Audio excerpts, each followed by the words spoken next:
In this video I am gonna show you how to change the size of the video for Reels and Shorts.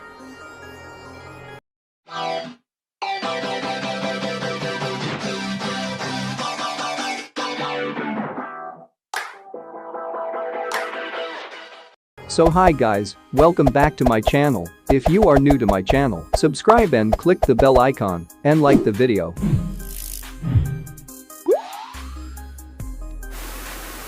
Before continuing, if you are interested in art, then you can subscribe my art channel. I will leave this link in description. So let's begin the video.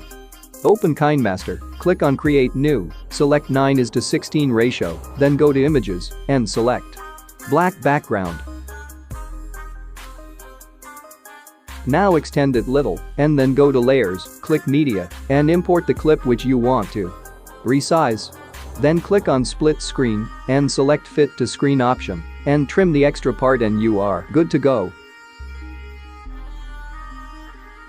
That's it with the tutorial. If you like the video, don't forget to subscribe. Thank you.